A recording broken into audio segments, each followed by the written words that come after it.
Olá, agora que já temos a nossa imagem corporativa criada, a próxima etapa é fazer a distribuição. Então, para isso, eu volto na nossa ferramenta Deploy Workbench. Eu estou usando aqui a mesma máquina que eu usei para criar a nossa imagem corporativa. Aqui está o nosso Deployment Share, chamado Imagem, que eu usei para criar a imagem. Agora eu vou criar uma nova pasta para poder fazer a distribuição. Essa é uma recomendação importante. Botão direito, novo, ponto de implementação, na minha unidade E, com nome distribuição, compartilhada como distribuição e com nome distribuição. Aí fica a critério de vocês essa nomenclatura. Vou assumir aqui as próprias perguntas, as ofertas que ele me faz aqui de opções, depois eu modifico isso, finalizei. Ele me cria totalmente em branco. Então, lembre-se que na etapa anterior eu capturei a imagem de instalação do Windows de fábrica e algumas aplicações que fizeram parte da imagem, que agora fazem parte da imagem. Nessa etapa agora, o que eu faço? Eu posso também importar aqui aplicações que não fazem parte da imagem, ou porque não podem, ou porque são opcionais. Então, nesse caso aqui, eu baixei uma aplicação adicional, para exemplificar. Eu vou criar uma pasta também para mostrar uma forma de você organizar essas aplicações. Utilitários. E agora, nessa pasta aqui, eu vou importar uma aplicação adicional. Eu também vou importar com o fonte. A aplicação é 7-zip. Eu vou especificar aonde que ela se encontra. Está aqui. E qual que é a linha de instalação dela. Eu só aqui abrir o nome do aplicativo, que ela tem apenas um executável, que é esse aqui, que é um .exe. E segundo informações do site, para poder fazer a instalação silenciosa, é /S maiúsculo, é sensível a caixa alta ou caixa baixa. Então, executável /S maiúsculo, eu faço a instalação silenciosa do 7-zip. Nesse caso, 32 bits, porque é assim a imagem que eu capturei de Windows 8.1. Next, next, finish. Ok. Então já tenho o aplicativo aqui publicado. Na parte de sistemas operacionais, eu também vou criar uma pasta do meu Windows 8.1. E aqui, ao invés de eu importar a instalação do Windows de fábrica, eu importo o que agora? A imagem que eu capturei previamente. E onde é que está essa imagem? No eImagem /captures com esse nome aqui, win81.win. Só para relembrar, esse arquivo, a imagem captura, tem 4.5 GB. Eu vou avançar. Ele pergunta se é necessário copiar os arquivos de instalação do Windows. Nesse caso, não, porque ele vai aplicar a imagem diretamente, sem executar aquele processo tradicional de instalação do Windows. Esse é um benefício da versão recente do MDT. Você ganha um tempo nesse processo de instalação. E aqui vai levar alguns segundos para poder fazer a cópia do local original, onde eu fiz a captura da imagem, para a minha nova pasta, onde eu prossigo com a instalação. Então percebam que essa divisão de um processo de criação da imagem e um processo de distribuição é bem interessante. Eu posso eventualmente ter isso em redes isoladas. Uma rede que cria a imagem e a outra rede talvez que distribui. Finalizei. Então estou com a imagem aqui. Aí sim é um ponto importante para os drivers. Porque essa imagem que eu capturei não tem driver algum. Porque eu comentei com vocês que o momento de você poder entregar o driver é junto com a instalação da máquina, que eu vou eventualmente mandar para as minhas máquinas físicas. Primeiro eu testo em máquina virtual, como uma boa prática, e depois eu mando para a máquina física. Então, qual que é uma recomendação? Você também criar pastas para organizar aqui os drivers, mas antes de você criar uma pasta com o nome do fabricante ou do fornecedor da máquina, você cria uma pasta com o nome do sistema operacional que você está utilizando. Vou até copiar esse campo aqui para poder usar posteriormente. Por quê? Porque eu vou ter drivers para Windows 8.1, drivers para Windows 8, drivers para Windows 7, 32 bits, 64 bits. Então é importante você ter essa separação. E além disso, eu poderia já importar os drivers todos aqui, mas vou fazer um pouco diferente, também que é uma sugestão, uma boa prática, que é você criar pastas por nome modelo da máquina. Com isso você consegue ter uma estratégia bem interessante e garantir que todos os drivers que estão nessa pasta, eles vão ser injetados na respectiva máquina. No meu caso, eu baixei previamente os drivers de uma máquina específica, é uma máquina da Acer, o Iconia W510, que é um tablet, e exatamente esse é o nome que aparece na máquina, que vem cadastrado na máquina. E como é que eu posso consultar esse nome? Eu posso, por exemplo, executar o comando msinfo32, clicar em OK, e aqui eu tenho, por exemplo, o modelo da máquina, System Model. Então, essa variável é o modelo da máquina que vem já gravado no equipamento. Então, esse é o nome que você deveria colocar nessas pastas do MDT para que depois você crie um processo dinâmico. Então, eu rodei esse processo, executei essa ferramenta nesse tablet da Acer e é exatamente esse nome que me retornou. Então, eu vou criar uma pasta com esse nome. Next. E agora, dentro dessa pasta, eu vou importar todos os drivers que eu previamente baixei, do site do fabricante. Então, esse é um processo tradicional que você vai buscar no site de cada fabricante do hardware que você está implementando os drivers para o respectivo sistema operacional e para a correta arquitetura. Clico em importar drivers, eu aponto aqui a pasta onde os drivers estão. Não preciso ficar apontando um driver por driver, vai pegar todos os drivers, respeitando que são drivers com instalação a partir de arquivos .inf. Então, se você tiver, por exemplo, algum driver que precisa de uma instalação de software, você não importa como driver, mas sim você importa como aplicação. E aí existem formas de você amarrar essa aplicação para ser executada apenas se o processo de instalação for executado no respectivo hardware.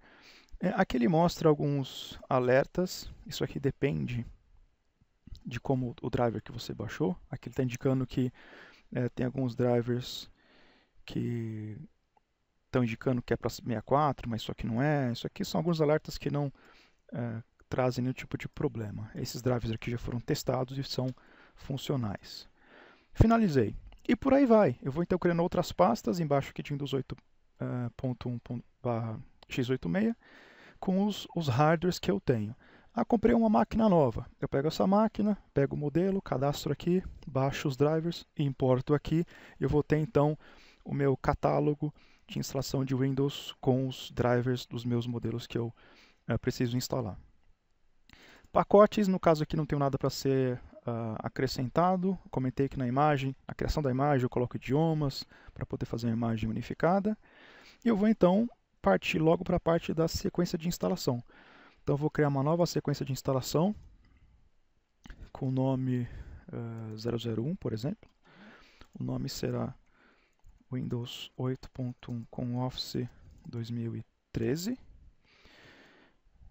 Eu posso colocar também alguns comentários aqui.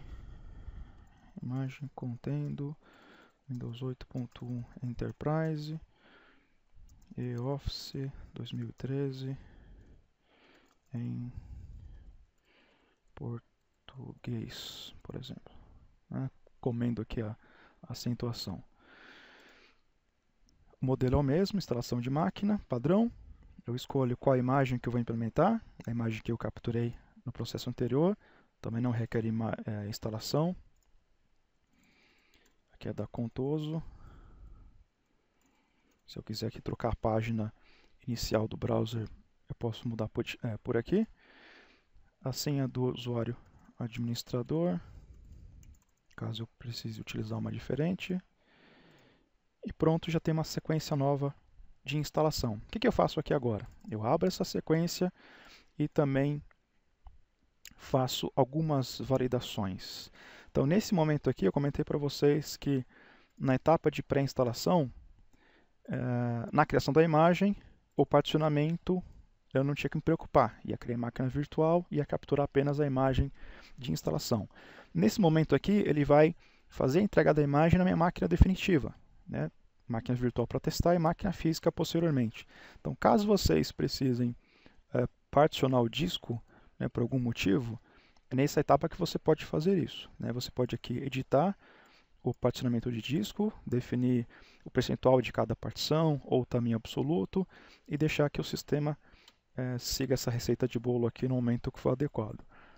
Na prática, hoje em dia é difícil recomendar para uma organização criar mais de uma partição, separar dados e sistemas, né? Isso pode trazer problemas de atualização de Windows, mas se for necessário, aqui que você faz isso.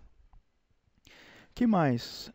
Aí entra um processo interessante que é a da questão dos drivers, que é o momento onde o Deployment Toolkit ele roda um script na máquina onde ele está sendo executado para identificar quais dispositivos que essa máquina tem, né, quais são os IDs dos dispositivos. Ele repassa isso, ele consulta a base de drivers que a gente implementou, que eu acabei de subir aqui, para ver se os drivers correspondem, para baixar posteriormente na máquina. Então, por padrão, o processo que ele faz é de plug and play. Então ele vai pegar o perfil de todos os drivers que você importou, não importa nas pastas que você criou para organizá-los, e vai instalar apenas os drivers correspondentes. Se o dispositivo que a máquina tem, né, tem um driver correspondente que você subiu no MDT, ele vai baixar apenas os correspondentes.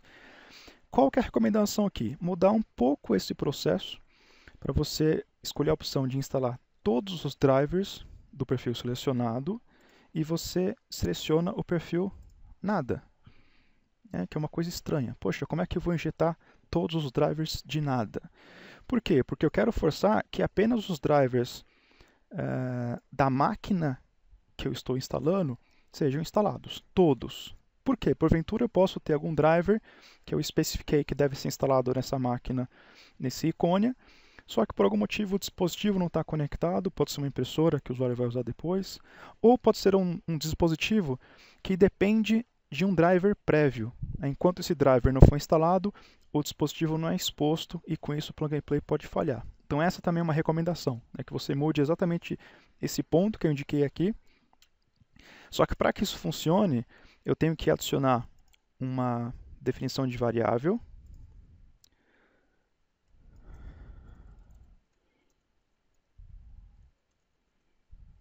Aí o nome que você achar interessante.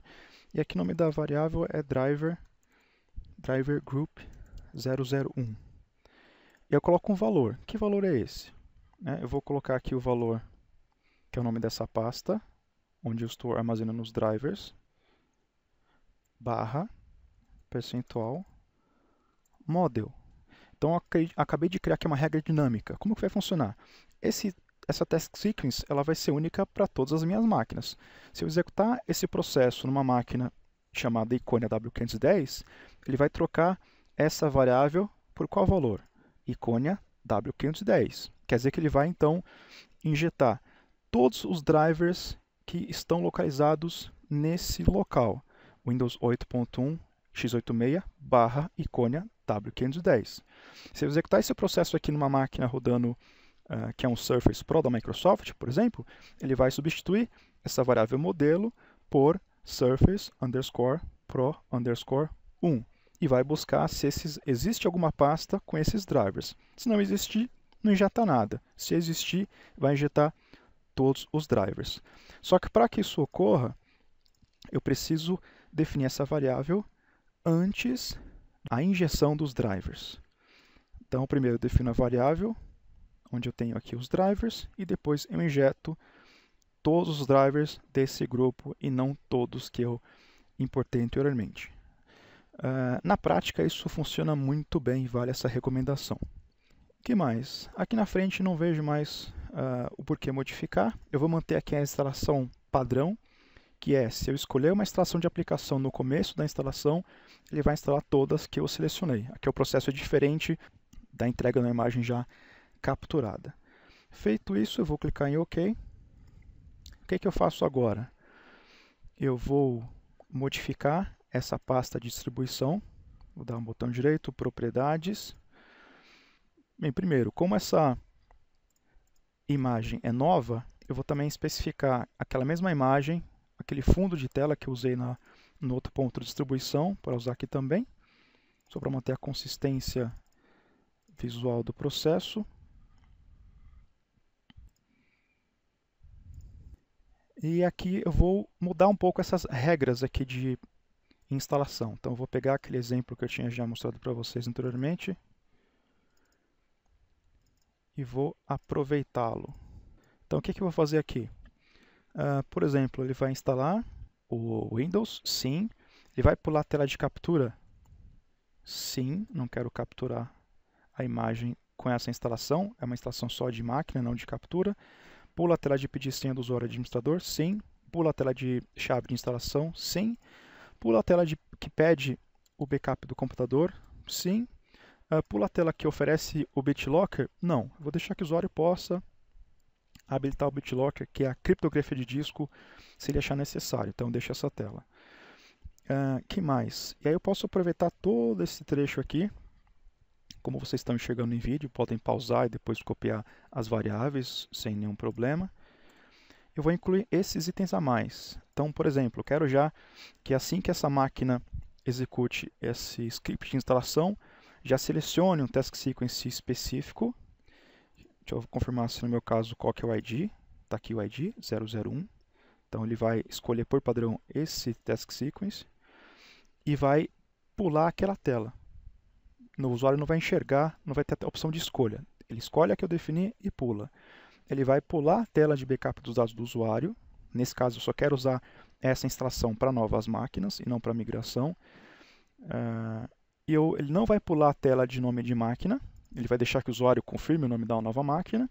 Só que ao invés do usuário ter que escrever o nome da máquina, eu já coloquei uma função que já constrói o nome da máquina com base numa variável que ele pega do equipamento. Nesse caso, número de série, pegando os 15 primeiros caracteres, né, que é o limite de nome de máquina no Windows. Então, com isso você consegue já sugerir um nome de máquina que não é totalmente aleatório.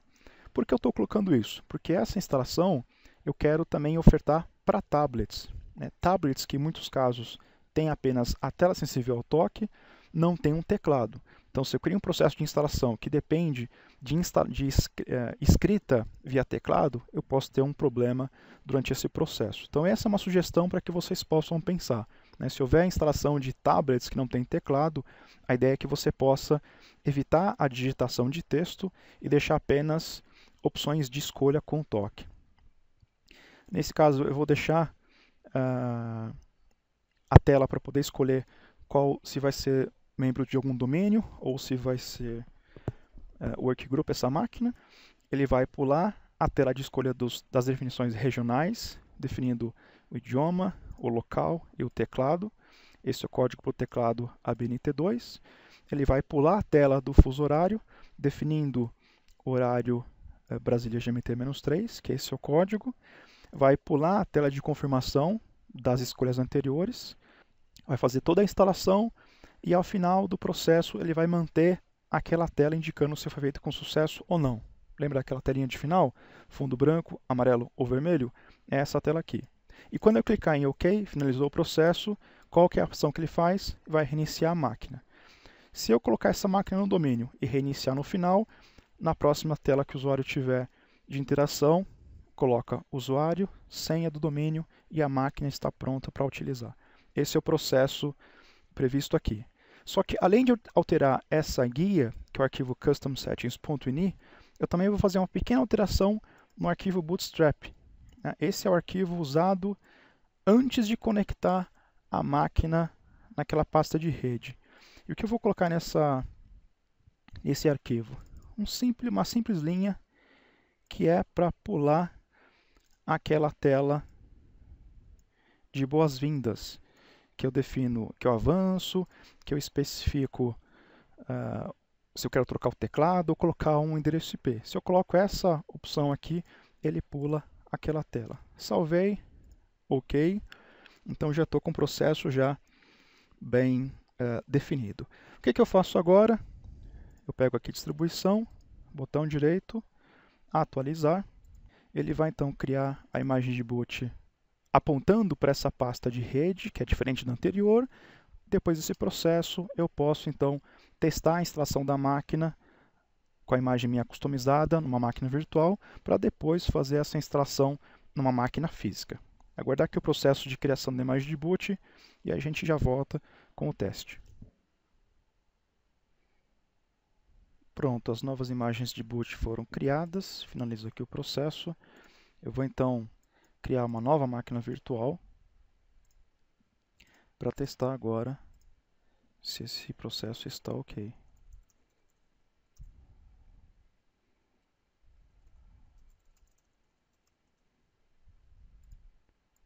Na minha pasta aí, 2 pontos, volume, uma máquina virtual nova.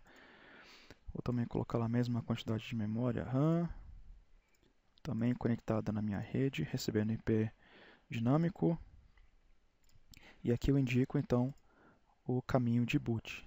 Não é mais na pasta imagem, agora é distribuição, boot, esse Light Touch PE x86, 32 bits.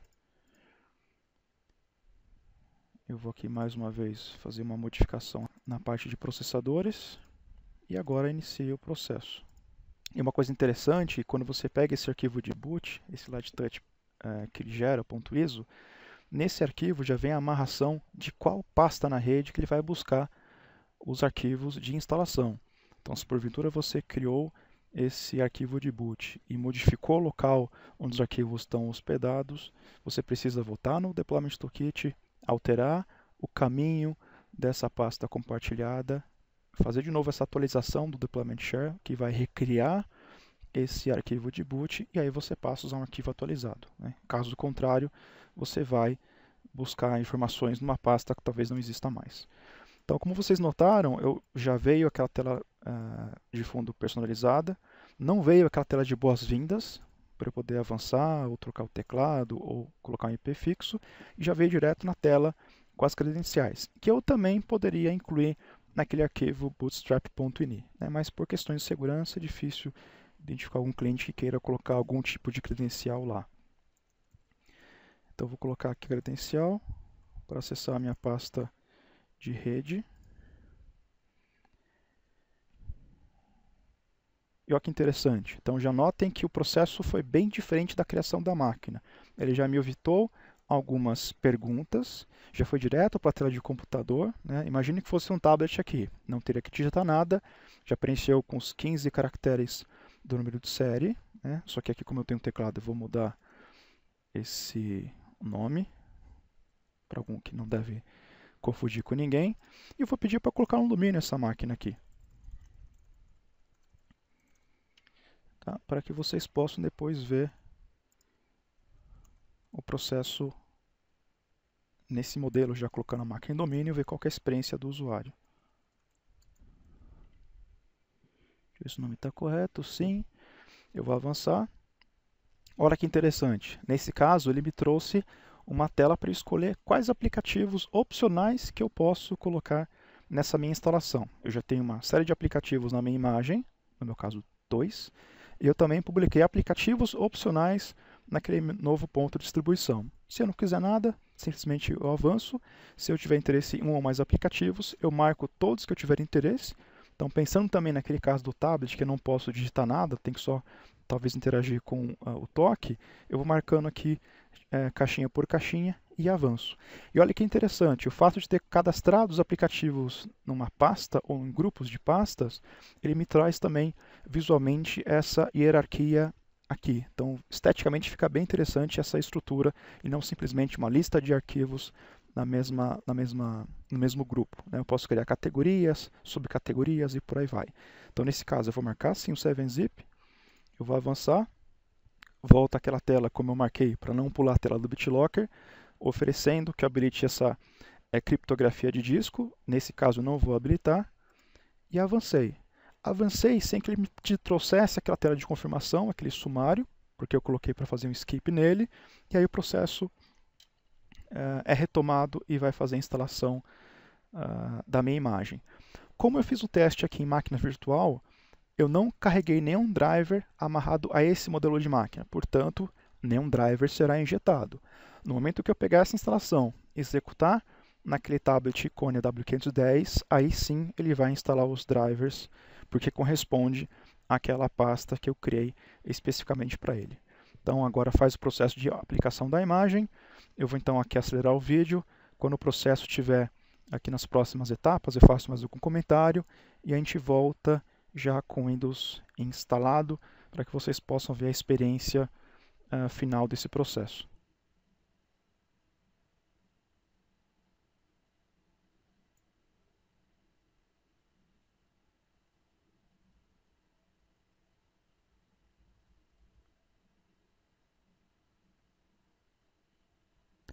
Então, nesse momento, ele já fez o primeiro logon com o usuário administrador. Note que nesse caso eu não usei aquela variável para ocultar o shell, a hide shell, então ele já me mostra a tela inicial do Windows. Clicando em área de trabalho, eu vejo como que o processo está ocorrendo. Nesse caso, mais uma vez o processo ocorreu com sucesso, fundo branco, deu tudo certo, minhas aplicações foram aqui instaladas. O que eu faço agora? Eu vou clicar em Finish e conforme o planejado ele vai reiniciar a máquina para que eu possa fazer já um logon com as minhas credenciais de usuário no domínio.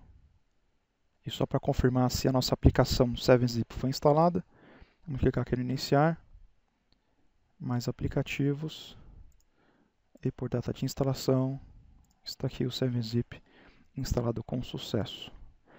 Clicar em Finish, máquina reiniciada, para então o logon no domínio.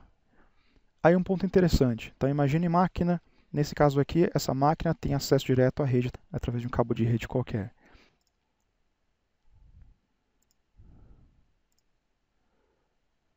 Então está aqui o usuário, a senha e já fazendo parte aqui do domínio South America. Em máquinas que não têm internet, tem apenas Wi-Fi ou não tem rede, o que eu posso fazer? Deixa eu aqui deixar autenticando. Enquanto eu mostro para vocês o processo de criação de uma imagem offline de instalação. Eu volto aqui no meu ponto de distribuição. Eu vou aqui na parte de configurações avançadas. Eu tenho aqui um campo mídia. Então o que esse campo mídia faz? Ele pega todo esse pacote aqui e vai gerar uma pasta com todo esse conteúdo sem que haja necessidade de conexão com a rede. Então clico aqui com o botão direito do mouse, nova mídia. Eu vou aqui especificar algum local para salvar essa mídia, aqui no E. Vou criar uma nova pasta, mídia, ok. E vou mandar tudo que tem dentro aqui de distribuição. Next, next. Pronto, ele criou o quê? Criou uma estrutura das pastas. Ele não fez ainda o processo de cópia. O que eu vou ter que me preocupar? Eu vou voltar aqui na distribuição e aqui nas propriedades. Eu quero que as mesmas regras que eu utilizei aqui, eu vou copiar elas aqui, ele também deve ser aplicada nessa mídia. Por que eu fiz isso? Porque quando eu crio uma mídia, ele não herda essas configurações. Além disso, eu também quero que ele pule aquela etapa que pede aquelas boas-vindas, que está nesse arquivo bootstrap.ini. Então, eu vou copiar essa opção de pular o assistente de boas-vindas, volto aqui na parte da mídia e nas propriedades eu edito o mesmo arquivo que está aqui. Notem que até mesmo aquela chamada da pasta de rede não aparece, porque ele não vai conectar com aquela pasta na rede para poder fazer a instalação. Então o demais aqui não tem nada a ser alterado. Também eu posso alterar aquela imagem de fundo, que está aqui em Downloads Extras, para ficar o mais próximo dos meus testes. Lembrando que essa mudança que eu fiz foi só na imagem de boot 32 bits. Se eu quiser também fazer essa alteração na imagem 64 bits, eu escolho ela aqui e também mudo a imagem. São processos independentes. Um ponto aqui interessante, quando você monta essa imagem, captura as drivers e captura os drivers, saiba que por padrão dos drivers que você importa no Deployment Toolkit, todos os drivers de placa de rede e todos os drivers de unidade de armazenamento, ele já injeta no arquivo de boot do Windows PE. Esse é o processo padrão. Porventura, se você faz instalação de algum tablet, e pode ser que durante o processo de pré-instalação do Windows, o Windows PE não reconheça o toque na tela. Por quê? Porque talvez o driver que já vem no próprio Windows PE não reconheça esse suporte. Então, qual que é o processo aqui? Identificar qual driver que dá suporte ao toque nessa máquina, né? Se for um tablet que não tem teclado, por exemplo, para que você possa injetar esse driver diretamente no Windows PE, ou você pode, por exemplo, marcar para incluir mais categorias de drivers no próprio Windows PE. Tá? Isso não é muito recomendado quando você tem muitos drivers. Agora, se está fazendo uma imagem para um único tablet ou 2 tablets, por exemplo, eventualmente você pode aqui injetar mais categorias de drivers no Windows PE para ter suporte ao toque. Se você tiver muitos drivers, muitas máquinas, isso aqui vai deixar a imagem do Windows PE muito pesada. Aí a recomendação é que você crie uma pasta específica só para colocar os drivers que você quer injetar no Windows PE, para evitar ficar um processo muito tumultuado. Nesse caso aqui eu vou deixar a parte padrão de drivers. Cliquei em OK. O que eu faço agora? Eu vou atualizar essa mídia para que ele possa efetivamente criar a pasta com esse conteúdo offline. Uma coisa interessante é que nas propriedades, além de criar aqui as imagens de boot, ele também vai criar esse arquivo lighttouchmedia.iso que vai compreender todo esse conteúdo. Isso aqui vai ser interessante também nesse teste agora que eu estou fazendo, porque eu vou criar uma máquina virtual nova, eu vou apontar esse arquivo de boot, né, que é a instalação inteira já do Deployment Toolkit, para que ele possa, pelo menos, iniciar o processo de instalação. Não vou mostrar o processo até o final, porque depois que ele faz o começo, o processo restante é idêntico à instalação pela rede, só que mais rápido e não pede para mim as credenciais do usuário de início. Fora isso, o processo é idêntico. Então, botão direito, atualizar a mídia. Esse processo aqui vai levar bem mais tempo. Eu vou então voltar na minha imagem lá do Windows, né, para mostrar que o processo realmente já foi instalado. Já estou autenticado com a minha rede, com a minha senha, meu usuário corporativo aqui no domínio da Microsoft. O acesso à internet está funcionando, os aplicativos modernos estão todos aqui. Em aplicativos, eu tenho os aplicativos modernos, tenho também aqui o Office, né? Será que o Office foi instalado? Vamos aqui ver. O Office funcionando. Nós temos também a Acrobat Reader, que já estava na própria imagem, também já instalado aqui funcionando corretamente. Nós temos também o 7-Zip. Então, tudo funcionando conforme o esperado. Então, esse aqui foi um exemplo mostrando para vocês como que é um processo de criação de imagem corporativa usando uma ferramenta, as duas ferramentas gratuitas, o ADK do 8.1 e também o MDT 2013, para que você consiga já começar os testes com Windows 8, com Windows 8.1 e que esse processo de imagem não seja um problema. Um ponto interessante, né? Existem vários outros assuntos em torno de instalação de Windows 8.1. A gente poderia modificar a tela inicial do Windows, colocar uma outra tela, remover atalhos, definir políticas via domínio, GPO local ou de rede, mas aí seria um conteúdo muito mais extenso. A ideia é que você pudesse pelo menos ter noção, contato básico a esse processo de imagem com as ferramentas recomendadas. Agora a ideia é que daqui para frente você possa evoluir nesses estudos para otimizar cada vez mais esse assunto e ficar mais especialista nisso. Eu vou aqui então acelerar o processo do vídeo, né, para poder acabar logo a criação da imagem. Eu faço um teste rápido com essa imagem de boot autossuficiente e a gente volta aqui nesse assunto. Então a mídia offline acabou de ser criada. Finalizo o processo, fecho aqui o Deployment Workbench. Vamos aqui confirmar a instalação dela em mídia. Então eu tenho essa ISO autossuficiente com todo o processo de instalação. E esta pasta Content, eu tenho o equivalente que eu posso, por exemplo, colocar no pendrive, né, se tiver espaço disponível, ou colocar no HD USB, para que eu possa usar esses formatos alternativos de instalação em ambiente sem rede ou em ambiente que não tenha apenas Wi-Fi e não teria como usar um cabo Ethernet. Para testar isso, eu vou desligar essa máquina aqui. Eu vou criar uma nova máquina virtual.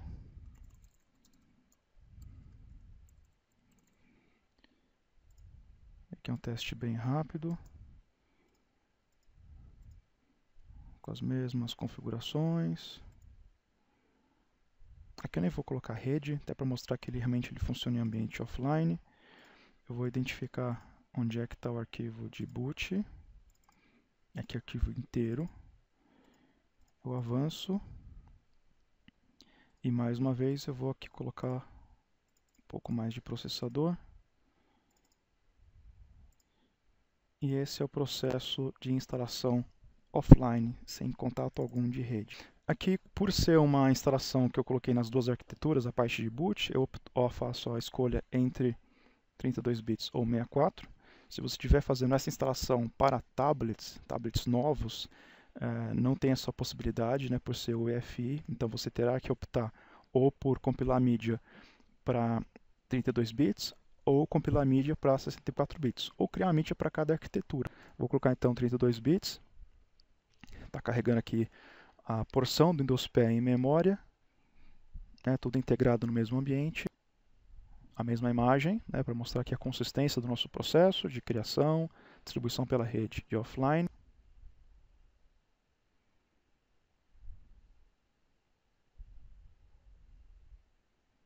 Processamento das regras, não pediu credencial, até porque também não estou na rede, e aqui eu sigo o processo tradicional. Pensando num tablet sem rede por cabo, apenas Wi-Fi, eu prossigo a instalação em Workgroup, só usando o toque, né, marcando o 7-zip ou não coloco o BitLocker, e o processo de instalação continua sem nenhum tipo de acesso à rede. Depois que a máquina foi instalada, eu autentico na máquina localmente, ou na tela de logon já incluo a máquina na rede sem fio, faço logon, ingresso no domínio e faço um pequeno pós-instalação por conta do acesso à rede. Então, mostrando para vocês essa flexibilidade em alguns pequenos exemplos que a gente pode ter, desde a criação da imagem, distribuição através de um arquivo de boot e uma pasta de rede compartilhada, ou também uma instalação em uma mídia totalmente offline. Então, espero que vocês agora tenham sucesso aí na criação da imagem de Windows 8.1 no seu respectivo ambiente corporativo.